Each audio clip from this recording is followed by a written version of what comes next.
The village of Kessler's Hollow had been dead for 3 days before anyone outside the Black Forest noticed the smell.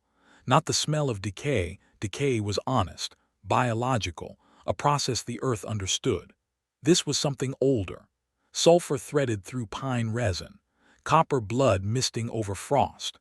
The particular wrongness of a place where the membrane between what exists and what should not had been stretched until it wept. The BPRD team arrived at 200 hours.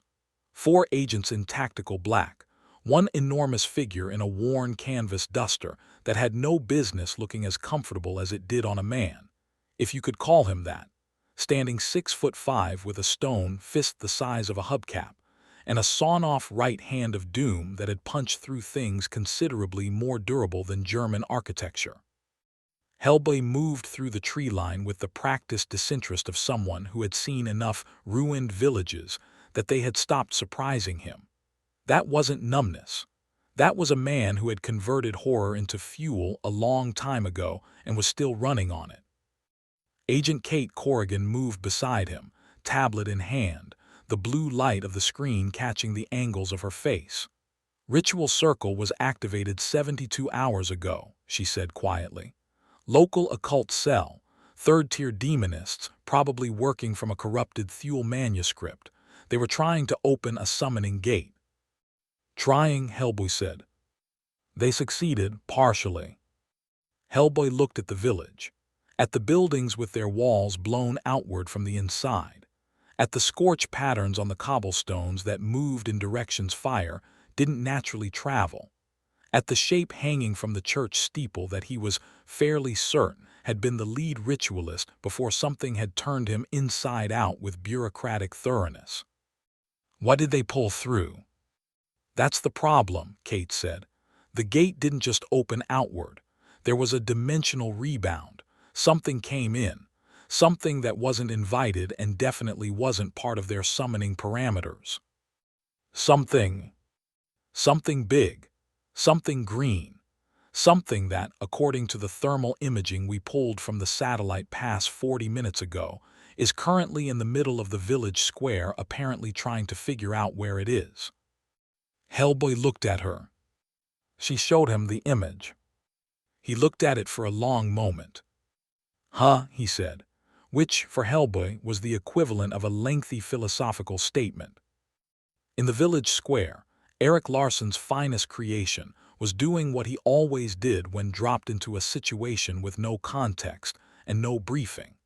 He was standing up straight, breathing slowly, and cataloging threats with the calm efficiency of a man who had once arrested a walking nuclear reactor on a Tuesday afternoon in downtown Chicago. The Dragon, no one called him Eric, almost no one called him Malcolm. Most people called him Dragon and left it at that, stood 6'6", weighed somewhere north of 400 pounds, and was the color of something that had no business being that color and being that functional. The green of deep water. The green of something that had grown up without sunlight and come out stronger for it. The fin on his head, rigid and sharp, caught the moonlight like a blade. His shirt was gone, lost in the transition, shredded by dimensional static that had felt like being pushed through a cheese grater made of electricity. His uniform pants survived. Barely. He had been mid-arrest. Ramai Jones, a low-tier super freak with the ability to generate concussive blasts from his palms, had been in the process of robbing a currency exchange on Michigan Avenue when Dragon had come through the window at approximately 40 miles per hour without bothering to use the door. The fight had lasted 11 seconds. The arrest had lasted 4. Then the air had split open like a bad seam in reality, and Dragon had gone somewhere that was emphatically not Chicago.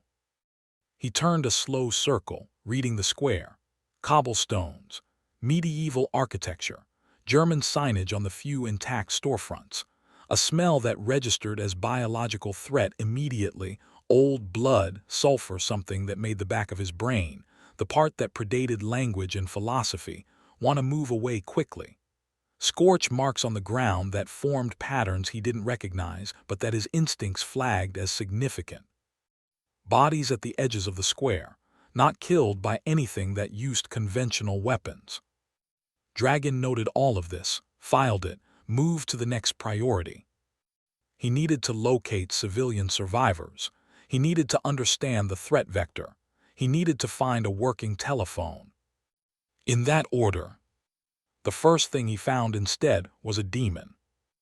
It came from the alley between a collapsed bakery and what had been a post office. 8 feet tall, vaguely bovine in the skull structure, with hands that ended in black talons and a chest that seemed to absorb light rather than reflect it.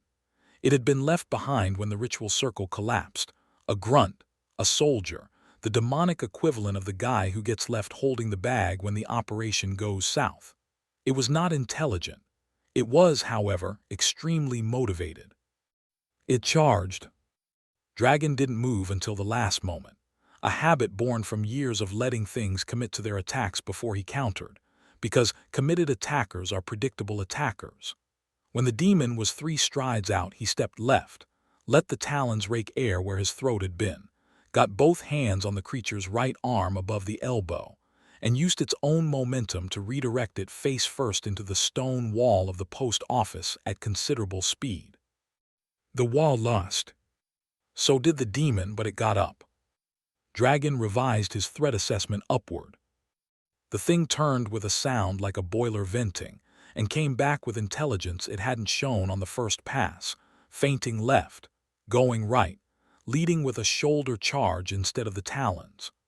Dragon took it in the chest, felt ribs flex in ways that would have ended most people's evenings, and drove his right elbow down onto the base of the creature's neck with the full rotation of his body behind it. The demon went to one knee. Dragon followed immediately. No pause, no moment of satisfaction. Combat wasn't performance, it was problem-solving, and got his forearm under its jaw and his other hand against the back of its skull, and applied pressure in opposing directions, until something structural gave way with a sound like a tree coming down. The demon did not get up again. Dragon straightened. His ribs ached. The regeneration was already working, but it was slower than he was used to, a low-level wrongness in the environment here that made the process feel like wadding rather than swimming. He noted that too, filed it. "Not bad," said a voice from the direction of the tree line. "Little rough on the finish. You had 3 better options in the last 2 seconds." The dragon turned. The figure coming out of the shadows was large, not dragon large, but large in the way of things that have density rather than just size. Red skin, sawn-off horns, a coat that had accumulated more history than some museums, a revolver that was bigger than most small dogs holstered at the hip, and a right hand, stone, ancient, enormous, that was currently hanging relaxed at the figure's side with the ease of a man who knew exactly what it could do and had made peace with all of it. The yellow eyes were reading Dragon the way Dragon had been reading the square, cataloging, assessing, arriving at conclusions without broadcasting them. "You're not from around here," Hellboy said. "Chicago," Dragon said. "Yeah." Hellboy looked at the demolished wall, at the unmoving demon, at the fin cutting the moonlight overhead. "That tracks." Behind him, Kate Corrigan was already on the radio, her voice controlled and professional, running down the exact words that no BPRD briefing had ever prepared anyone to say. "Command, we have an unknown metahuman at the Kessler's Hollow site. No, he was already here. No, he's not one of theirs, because he just barehanded a Malfaz grunt into structural failure, that's how I know. Get me everything you can find on a large green individual with, yes, a fin, on his head." "I know what I said." Dragon looked at Hellboy. Hellboy looked at Dragon. "Bureau of Paranormal Research and Defense," Hellboy said, as an opener rather than an explanation. Dragon said, "Chicago PD." A beat passed between them. 2 men of enormous capability and minimal patience for ceremony, standing in the wreckage of a German village that smelled like the back end of a theology argument, sizing each other up with the professional respect of individuals who recognized a peer, even when the peer arrived from an impossible direction. "You got any idea what opened that rift?" Dragon asked. "Working on it," Hellboy said. "You got any idea why it grabbed you specifically?" No. Great, Hellboy said. Neither do I. Come on, we've got a site to clear. Dragon looked at what was left of Kessler's Hollow, looked at the scorch patterns and the bodies and the wrongness layered over everything like a second atmosphere. Copy that, he said, and followed. If you want to see more characters enter different universes, hit that subscribe button and drop the name of a character and the universe you'd want to see them in down in the comments below. The site clear took 40 minutes and produced 3 more demons, 2 traumatized survivors pulled from a root cellar beneath what had been the village inn, and 1 genuine argument. The argument started at the 19-minute mark, when Dragon moved to pursue a fleeing lesser demon into the forest and Hellboy put a hand on his shoulder. Not grabbing, not restraining, just placing it there with the weight of someone who had learned that some lessons cost too much to let other people learn from scratch. Don't, Hellboy said. Dragon looked at the hand, looked at Hellboy. The hand was removed. Credit where it was due, the red man read body language fluently. It's running, Dragon said. They always run when the circle collapses. Doesn't mean gone. Means it's going somewhere with a purpose we don't understand yet. You follow it alone into those trees, you're doing exactly what it wants. I've handled things in the dark before. Not this kind of dark. Hellboy's voice wasn't condescending. It was the voice of a man reading from a text he had written in blood over decades of fieldwork. The Black Forest has been a paranormal corridor since before the Romans showed up and started building roads over the ley lines. What's in those trees right now isn't just a demon on the run. It's a demon on the run in a place where the geometry doesn't always stay consistent, and the things that live there don't need a summoning circle to decide you're interesting. Dragon held the tree line with his eyes for 3 seconds longer, processing. He was not a man who yielded to authority reflexively. His entire career had been built on the specific and often controversial principle that results mattered more than chain of command. But he was also not a man who confused stubbornness with intelligence. Fine, he said, we do it your way for now. That's all I'm asking. They brought the survivors out. An elderly woman named Marta Hess, who had the 1,000-yard stare of someone who had seen the underside of the world's floor and would never fully unsee it, and a teenage boy named Pieter who had not spoken since they found him and showed no signs of starting. Kate Corrigan handled them with practiced gentleness, wrapping them in thermal blankets, speaking in quiet German, doing the particular kind of work that never made the field reports because it didn't involve hitting anything, but was arguably more important than everything that did. Dragon watched her work, recalibrated his assessment of the operation structure. The big red man was the weapon. The woman was the anchor. The other 2 field agents, Kincaid and a newer operative named Shu who moved like someone still building their nerve, covered perimeter and documentation. It was a functional unit with clear role definition. Dragon had worked with worse. A BPRD transport arrived at 3:40 hours. Black, unmarked, the kind of vehicle that communicated its own classified nature by being aggressively unremarkable. 2 more agents climbed out, followed by a man in a rumpled suit who introduced himself as Tom Manning, and immediately began looking at Dragon with the particular expression of a bureaucrat confronting a problem that did not fit any of his existing forms. He can't come back to the facility, Manning said, pitching his voice low, directing it at Hellboy as though Dragon were a large piece of furniture that had somehow developed opinions. He's standing right here, Dragon said. Manning looked at him, looked at Hellboy, looked back at Dragon with the expression of a man rapidly revising his risk assessment. You understand our position. You're an unknown quantity from an unverified origin point who arrived through a paranormal event that we don't fully understand yet. Protocol dictates. Your protocol, Dragon said, isn't my protocol. I don't work for your bureau. I'm a Chicago police officer who got pulled through a hole in reality while making an arrest. My priority is getting back to my city. Your priority, from what I've seen tonight, is containing paranormal threats.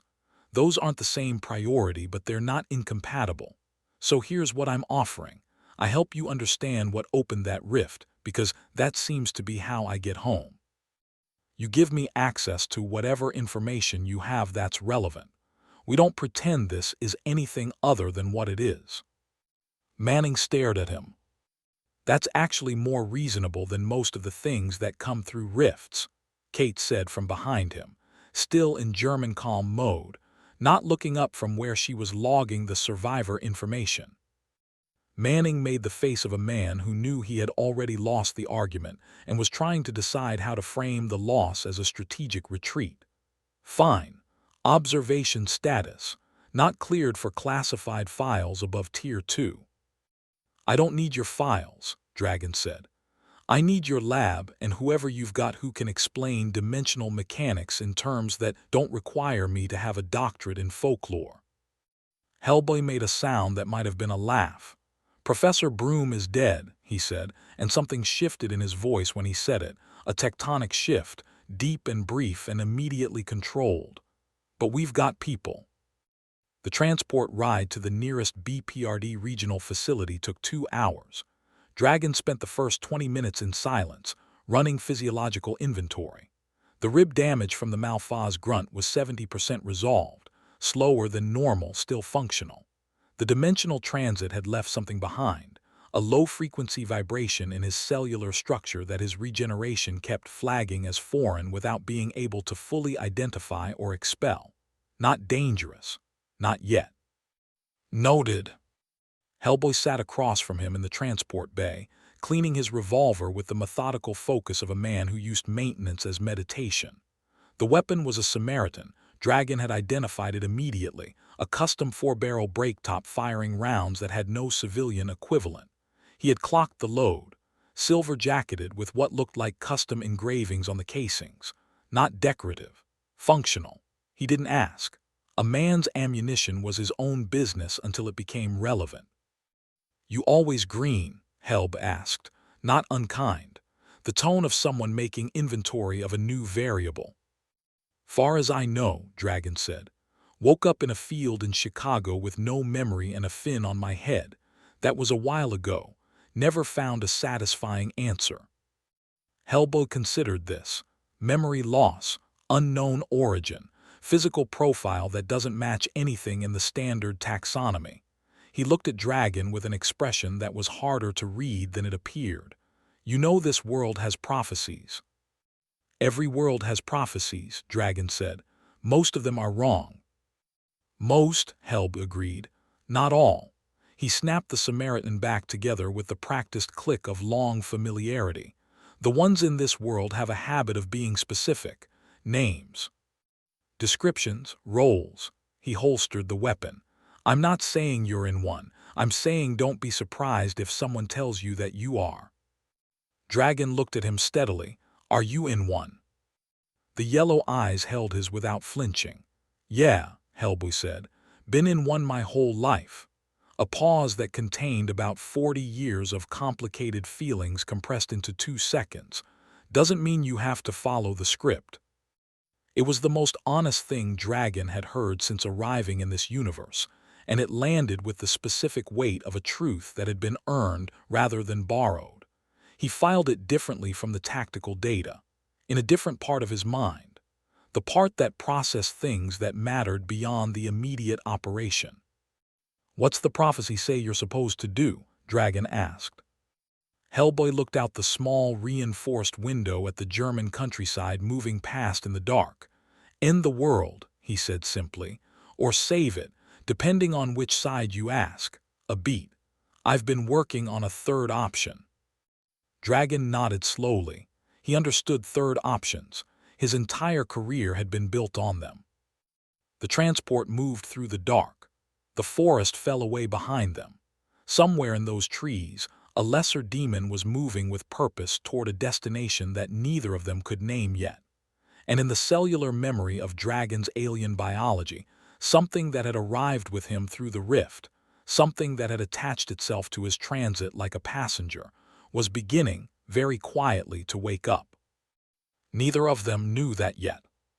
For now, there was the dark and the road, and two men sitting across from each other in a vehicle moving through a world that operated on rules neither of them had fully written, trying to decide what they owed each other and what they were willing to risk to find out.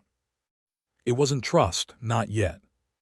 But it was the architecture of trust, the foundation poured before the walls go up, which, in Dragon's experience, was the only way it ever actually worked.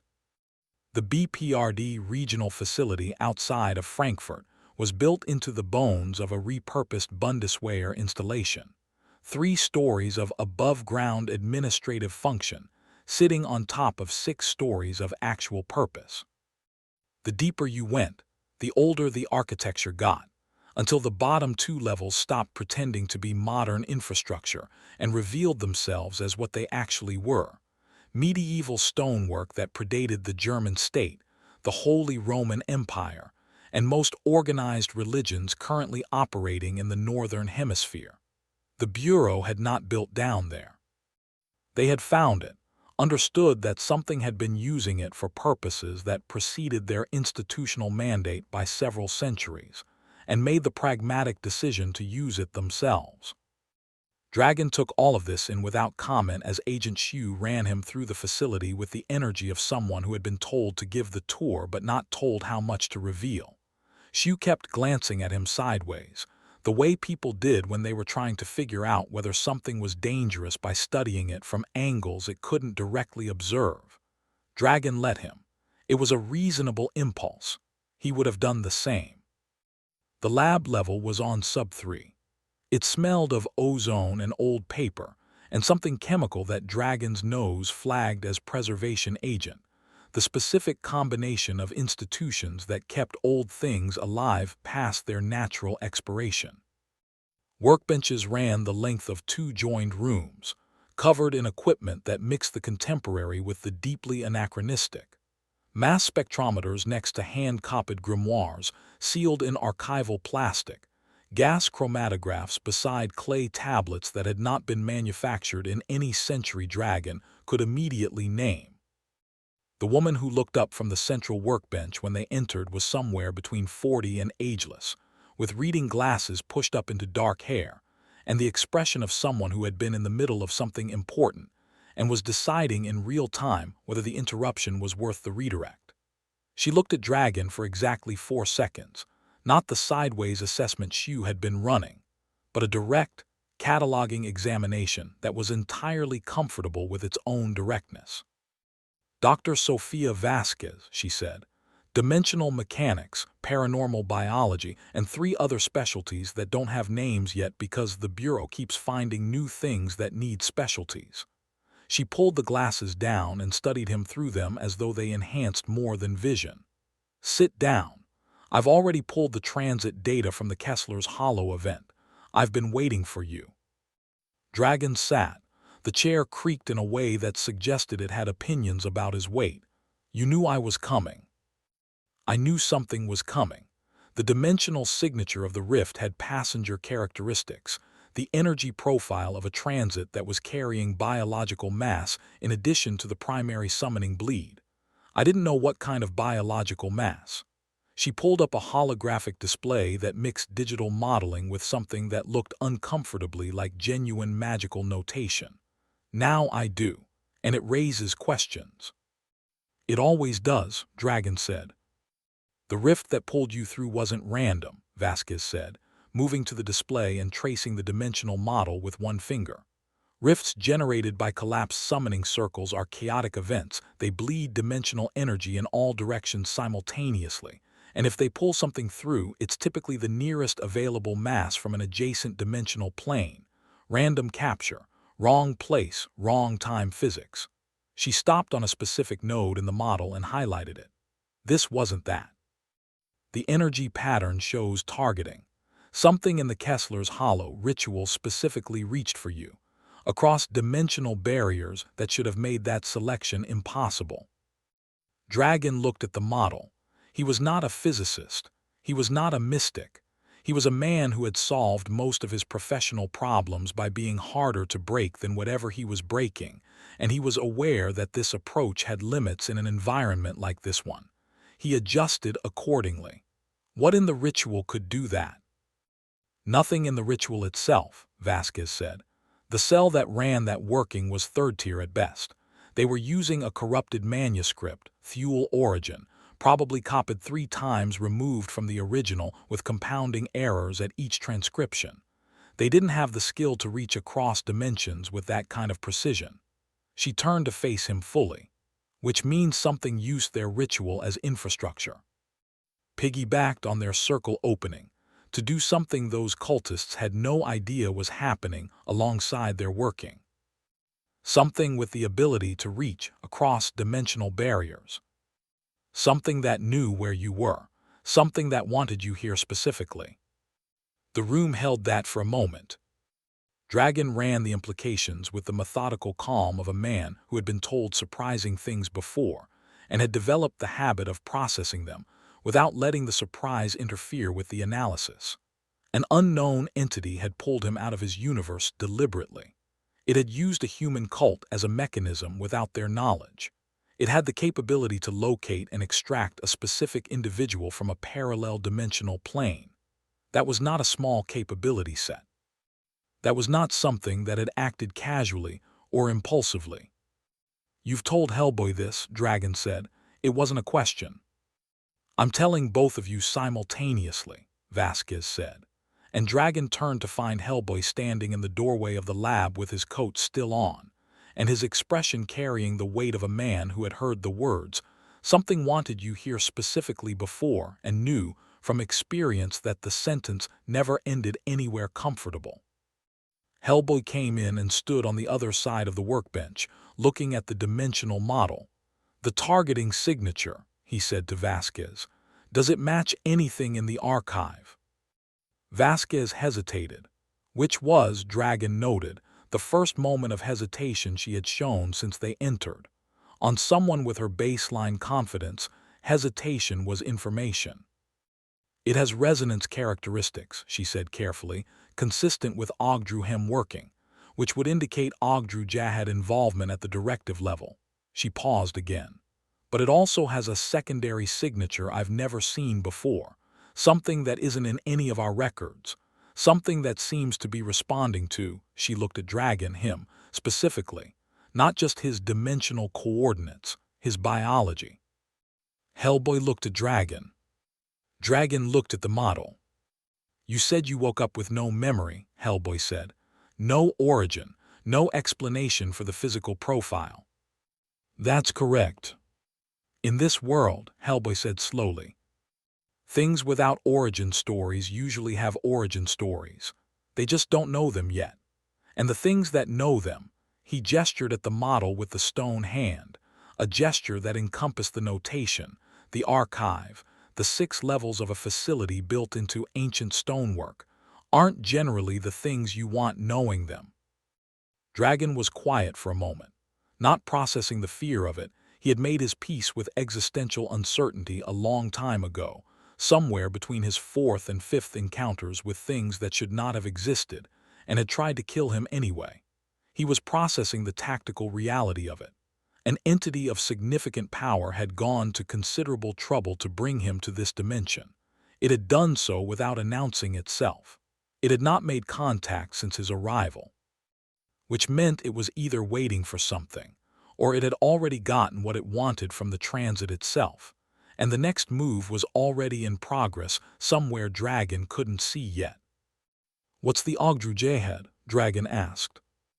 Hellboy was quiet for a moment in the way of someone deciding how much honesty serves the situation. He landed on all of it. 7 dragon gods imprisoned since before recorded history, the source event for every apocalypse mythology in every culture that ever developed one. They want to return to the physical world and remake it. A pause. "They think I'm the key." "Are you?" "I've been declining the offer." "And now they may think you're the key," Vasquez said, looking at Dragon with an expression that was scientifically precise and deeply uncomfortable simultaneously. "Or they think he is. or both, or the combination of both of you in the same dimensional space creates something they can use that neither of you represents individually. Dragon considered this with the same expression he brought to a crime scene where the evidence was present but the narrative wasn't clear yet. Methodical, patient, unhurried by the scale of the implication. "Then we need to find out which it is before they make the next move," he said. "What do you need from me to run that analysis?" Vasquez looked at him with something that recalibrated toward respect. Most people, she did not say but clearly thought, spent more time on the existential crisis portion of this conversation. Blood sample, tissue, and about 3 hours with that regeneration ability under controlled observation, because whatever your biology is doing at the cellular level, it's doing something I need to understand before I can map the resonance signature accurately. Dragon rolled up what remained of his sleeve.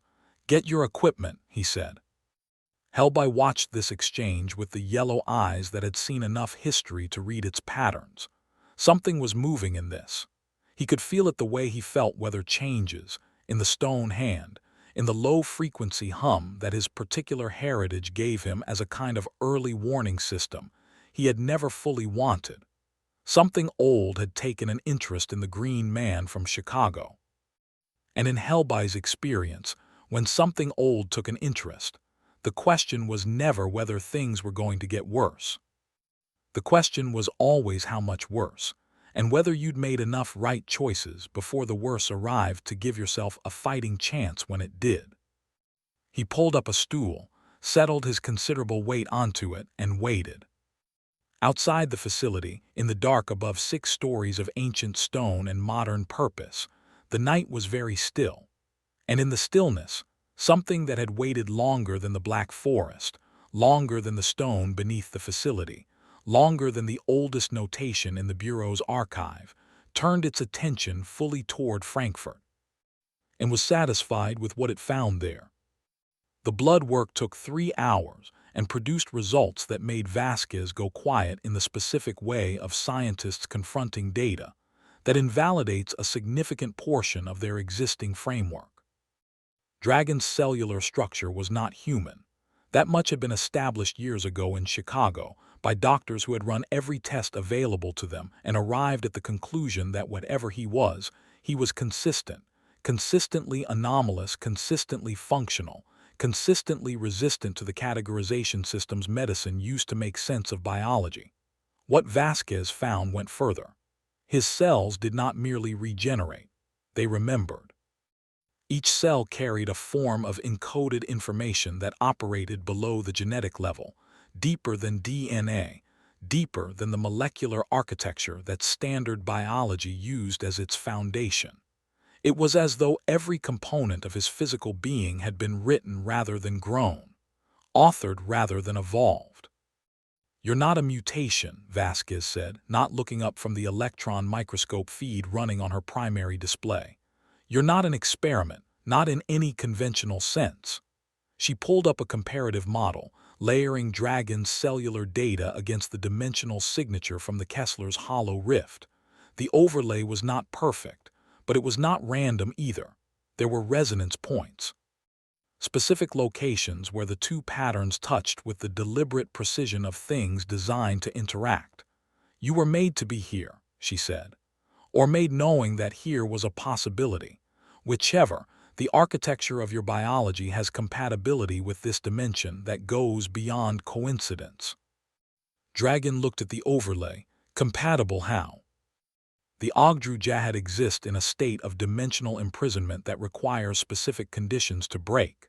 The theology is complicated, and the Bureau has 17 competing interpretations, but the core mechanic is consistent across all of them. The prison requires a key that operates on both a physical and a metaphysical level simultaneously, something that bridges the material world and the dimensional void where they're contained. She turned to face him. "Your cellular encoding carries a frequency that resonates with the prison architecture, not as a key exactly, more like," she searched for the language, "a tuning fork, something that, in the right circumstances, could cause the prison to vibrate at its own frequency. and a structure vibrating at its own resonant frequency. "Breaks apart," Dragon said. "Eventually, under the right application of additional energy." She looked at him with the directness that was her default mode, and underneath the scientific precision was something that in a less controlled person would have been alarm. "They didn't bring you here to use Hellboy. They brought you here to use you.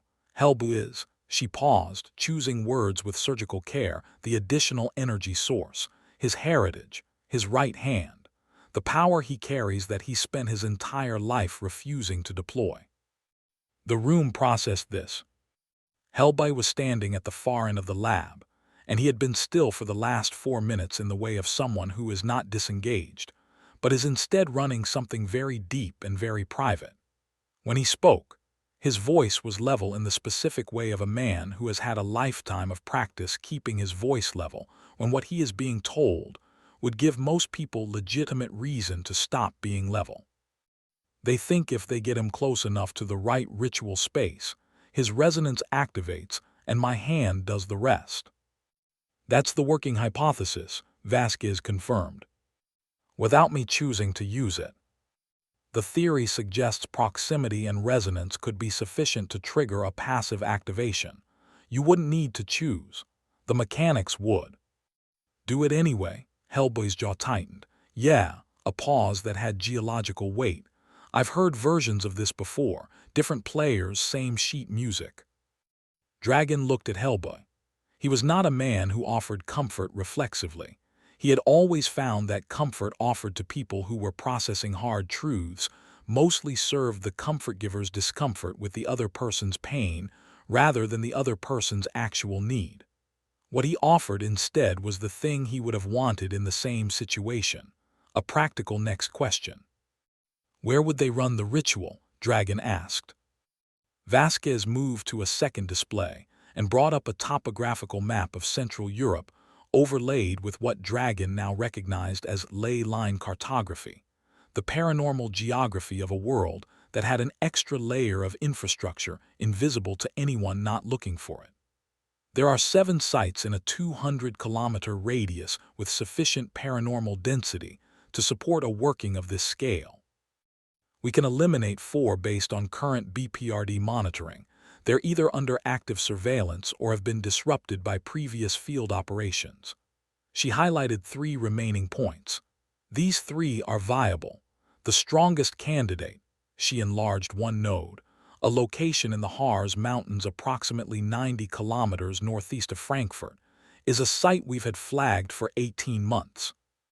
Pre-Roman stone circle, built over a natural ley convergence, with a recorded paranormal incident density that puts it in the top 4% of European sites. 18 months flagged and you haven't shut it down? Dragon asked. We've tried, Hellboy said. 3 times. The site resets. Whatever we do to disrupt it, the paranormal architecture reconstitutes within 72 hours. It's not a location we can neutralize. It's a location we can only respond to. Dragon looked at the map, looked at the 3 viable sites, looked at the 2 men, one red, one green, reflected faintly in the display surface, and thought about what Vasquez had just told them about his biology, about the cellular encoding that made him a tuning fork for a prison older than history, and felt the specific cold clarity that came to him not when he was afraid, but when the problem had become clear enough to act on. Then we need to get there before they activate it, he said. Agreed, Hellboy said, but there's a second problem. Dragon waited. The cult from Kessler's Hollow, the ones who ran the summoning that pulled you through, they weren't working alone. Third-tier demonists don't have the resources or the connections to access a corrupted Thule manuscript without backing. Someone provided that manuscript. Someone pointed them at that specific ritual on that specific night. Hellboy's yellow eyes were flat and certain. We've been running the communication intercept since we got back. Kincaid flagged something 40 minutes ago. He pulled out a tablet and turned it to face Dragon. The cell had a handler. The handler's communication signature matches an organization we've been tracking for 2 years. They call themselves the Eighth Seal. Dragon looked at the intercept data. Most of it was encoded in systems he didn't recognize, but the operational structure was familiar, cell-based, compartmentalized, with a handler tier that maintained separation from the operational tier for plausible deniability. He had seen this architecture before, in organized crime operations, and in the few genuine domestic terror cells he had encountered during his career. It was the structure of an organization that had been running long enough to develop institutional paranoia. "How many members?" Dragon asked. "Unknown. Significant. They've been operating across 12 countries with zero successful prosecution. Every time we get close to an arrest-viable contact, the cell goes dark and reconstitutes 3 weeks later with new personnel." Hellboy set the tablet down. "They're not demonists. They're not true believers. They're facilitators. They provide infrastructure, resources, and operational support to paranormal actors in exchange for—" He paused. "For what?" Dragon asked. "That's what we don't know yet. They don't seem to want power in any conventional sense. They don't want money. Every intercept we've decoded suggests their motivation is ideological, but the ideology doesn't map to anything in our existing classification system." Hellboy looked at Dragon steadily. "Until tonight's intercepts, Kincaid decoded a communication sent 2 hours ago from the 8th SEAL handler to an unknown recipient. Want to know what it said?" Dragon said nothing, waited. "It said, 'The Green Man arrived as predicted. The resonance is confirmed. Proceed to the HARS site. The convergence window opens in 31 hours. The lab was very quiet. 31 hours. Not a future ambition. A countdown already running. An organization that had known he was coming before he arrived, that had been waiting for the confirmation of his presence before initiating the next phase, that had a window, a specific, closing window, and was already moving toward it." Dragon stood up from the workbench. The physiological inventory he ran was automatic. Ribs fully healed, dimensional vibration in his cellular structure still present but stable, energy levels at 93% of normal baseline. Combat ready. "Then we have 31 hours, he said. "What do we need?" Hellboy stood as well, and the weight of him in the room, not just physical but historical, the weight of a being who had been told since birth that he was the instrument of the world's ending, and had spent every day since choosing otherwise, settled into something that was not resignation and not despair, but was instead the particular quality of a man who had made his fundamental choice a long time ago and found, in moments like this, that it still held. "We need the other 2 sites cleared so we're not splitting attention," he said. "We need Vasquez to run a disruption analysis on the HARS convergence, find out if there's a way to collapse the window before it opens. And we need to move before the 8th SEAL realizes we've decoded their communication and goes dark again." "And if we can't collapse the window?" Dragon asked. Hellboy picked up his coat from the hook by the lab door, checked the Samaritan, rolled the stone hand once, a slow rotation of ancient weight. "Then we're at the HARS site when it opens," he said. "And we make sure whatever they're planning to do with a tuning fork and a right hand of doom." He looked at Dragon with yellow eyes that had never once, in all the years of all the things that had tried to convince them otherwise, looked like they belonged to the end of the world. "We make sure it doesn't go the way they planned." Dragon looked at him. "Works for me," Dragon said. Above them, through 6 stories of stone and modern infrastructure, and one very old world that had been accumulating its darkness for longer than either of them had been alive, the night was moving toward morning. And 31 hours away, in the HARS Mountains, the ground was beginning, very gently, to hum. They took 2 vehicles and left Frankfurt at 5:30 hours, with 30 hours and 12 minutes remaining on the convergence window. The operational makeup was lean by necessity. Hellboy, Dragon, Kate Corrigan running tactical coordination from the second vehicle, Kincaid on overwatch with a rifle that fired rounds Vasquez had spent 4 hours modifying through the night, and Shu driving the second vehicle, with the focused silence of someone who had decided that competence was the best response to being the least experienced person on an operation of this magnitude. Vasquez stayed at the facility, running the disruption analysis remotely, feeding data through an encrypted channel that Kate monitored on a ruggedized tablet. Dragon rode in the first vehicle. Hellboy drove, which explained several things about the vehicle's suspension and the specific relationship the steering wheel seemed to have with the stone hand gripping it. They had been on the road for 40 minutes when Dragon spoke. "The eighth seal knew I was coming before I arrived," he said. "Not a question. Re-examination. The habit of a detective turning evidence until it showed him something new." "Yeah," Hellboy said. "That means their intelligence source predates the Kessler's Hollow event. They weren't informed after the rift opened. They were positioned before it." Dragon watched the German countryside moving past, early morning gray, frost on the fields, the particular colorless beauty of a landscape that had been farmed and fought over and rebuilt so many times it had achieved a kind of historical exhaustion. They have a source inside something that could see across dimensional barriers far enough in advance to stage an operation. That's not a cult resource. That's not even a top-tier paranormal organization resource. "No," Hellboy agreed. "That's a cosmic-level resource." "Also, yes."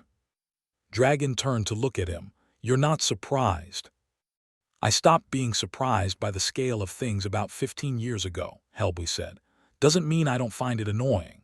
He navigated a curve in the road with the casual authority of someone for whom most physical obstacles were a matter of perspective. The Ogdrujad have been running influence operations on this world since before there was a written record. They work through intermediaries always. They can't act directly from their prison, but they can whisper, they can suggest, they can position. And the things they position tend to believe they're acting on their own initiative, which is the most effective kind of manipulation because the asset never needs managing. "The Eighth Seal thinks they're pursuing their own agenda," Dragon said.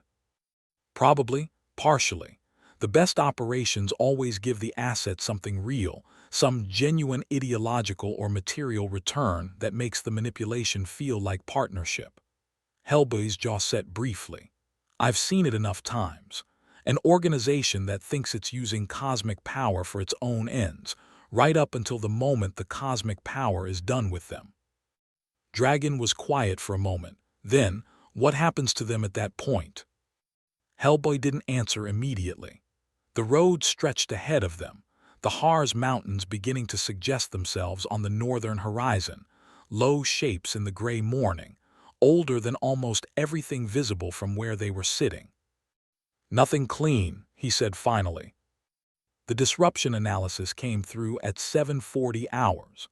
Vasquez's voice on the channel was composed and precise, which Dragon had come to understand was her baseline register for information that was not good. "The convergence window is structurally hardened," she said. "Whoever set this up didn't leave a clean disruption point. The paranormal architecture at the Harz site has been reinforced over an extended period. I'm estimating 6 to 18 months of preparatory work layered into the ley convergence. Dismantling it from outside the site's active radius would require more time than we have and more specific equipment than we currently possess." "Can we disrupt it from inside the site?" Kate asked from the second vehicle. "Yes, but not before the window opens. The architecture is designed to resist pre-activation interference specifically. Once the window opens, the structure becomes more vulnerable. It has to allow the ritual working to proceed. That vulnerability is a two-way street. If you're inside the site when it opens, there's a disruption window of approximately 4 to 7 minutes during which the convergence architecture can be collapsed from within." 4 to 7 minutes, Hellboy said. "During which the site will also be running whatever ritual the Eighth Seal has prepared, at full operational intensity, with whatever personnel and paranormal assets they've staged for this event." A pause. "I want to be transparent about the risk calculus here." "We're going in anyway," Dragon said. A brief silence from Vasquez's end. Then, I know, I just wanted it noted. Noted, Hellboy said. They reached the outer perimeter of the Haar's site at 11:40 hours.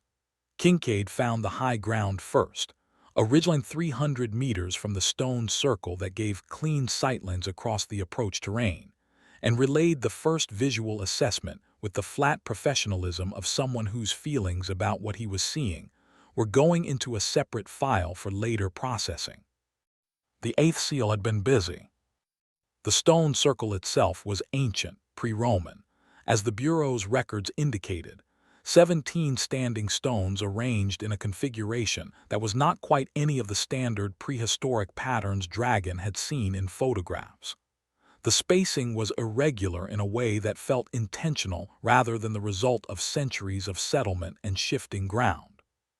Between the stones, channels had been cut into the earth in the last several months, following the ley line geometry of the site with precision that required either sophisticated surveying equipment or the kind of guidance that didn't come from instruments.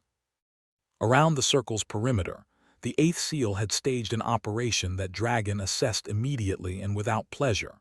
40 personnel, minimum, armed with conventional weapons, and at 8 points around the circle, operators with equipment he didn't recognize, devices that Kincaid identified from the Overwatch position as paranormal containment units, the kind of hardware the BPRD used for field suppression of supernatural manifestations.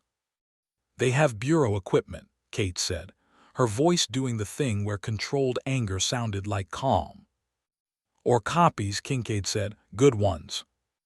They've been running this operation for 18 months minimum, Hellboy said, long enough to acquire or reproduce containment hardware. He studied the layout from the ridge with the eyes of a man reading a battlefield. The containment units are positioned inward. They're not trying to keep something out, they're trying to keep something in. Dragon looked at the circle, looked at the containment unit positions, ran the geometry. They're going to open the convergence window and then use the containment field to hold the resonance in place, keep it from dissipating, concentrate it. He looked at Hellboy. They need both of us inside that circle. Which means they're going to try to get both of us inside that circle, Hellboy said. How? The answer came not from Hellboy but from the site itself, which chose that moment to demonstrate that the eighth seal's operational planning had accounted for the possibility of a ridgeline observation position. 3 things happened in rapid sequence. Kincaid called out contact from the east. The ridgeline erupted with personnel who had been dug in and still since before dawn, and something rose from the tree line to the south that was not human and had not been human for a very long time. It was large, larger than the Malphaz grunt from Kessler's Hollow, larger than anything Dragon had encountered in his career in a world that had produced some genuinely impressive entries in the category of large threatening things. It moved with the wrong articulation, joints bending in directions that biology didn't generally permit, and it carried with it the particular atmospheric pressure of something that existed at a higher density of reality than the space it was currently occupying. A summoned heavy, a paranormal asset the eighth seal had been holding in reserve for exactly this contingency. Dragon was already moving before it cleared the tree line. Not toward cover, toward it. Because the tactical reality was immediate and clear, the heavy was designed to drive them toward the circle. Every instinct it would trigger, the instinct to retreat, to find defensible ground, to move away from the threat, would move them in exactly the direction the eighth seal needed them to go, which meant the counter was to deny them the herd, remove the heavy as a forcing function before it could function. Dragon, Kate's voice. I see it, he said, and hit it. The collision registered across the ridgeline like a small detonation. Dragon had committed fully, full speed, full mass, every pound of him concentrated into the shoulder that took the heavy in the lower chest at the junction of 2 of its wrongly articulated limbs. The impact staggered it. Not stopped. It was too dense for stopped, but staggered, its trajectory broken, the careful geometry of the eighth seal's forcing operation disrupted in the first 4 seconds. It came back at him with a limb that moved too fast for its size, and Dragon took it across the left side, felt something in his shoulder separate and immediately begin the process of not being separated anymore, and drove his right fist into the junction of the heavy's neck and what passed for its shoulder with the full torque of his body behind it. The heavy screamed. Not in pain, Dragon assessed, in signal calling something. Hellboy arrived beside him at a dead run, the Samaritan coming up in the stone hand with the precision of someone who had been doing this specific thing, running toward the wrong-shaped thing in the dark, for his entire adult life. The round he fired was not silver-jacketed. It was something Vasquez had loaded in the last hour of prep, a custom work, and it hit the heavy at the base of its skull and did something that conventional ammunition could not do. It disrupted the summoning tether. The connection between the heavy and whatever had sent it here stretched, frayed, and snapped. The heavy collapsed, not dead, dismissed, sent back to wherever it had come from with the loose ends of its tether trailing. Dragon straightened, shoulder resolving. The 8th SEAL personnel from the ridgeline were closing, weapons up, and in the stone circle below them, the channels in the earth had begun to glow with the cold blue light of a convergence that was 19 hours ahead of schedule. They had accelerated the window. "They're opening it now," Kate said. "They know we're here. They're running the timeline forward." Dragon looked at Hellboy. Hellboy looked at the circle. 4 to 7 minutes once it's open, Dragon said. Vasquez said. "Yeah. Then we need to be inside it when it opens." Hellboy looked at him with the yellow eyes that had never once agreed to be what the world had decided they were. "That's what they want." "I know," Dragon said, "but we're going in on our terms, not theirs. There's a difference." Hellboy was quiet for exactly 1 second. "Yeah," he said, "there is." They went down the ridge together, into the blue light toward the opening world.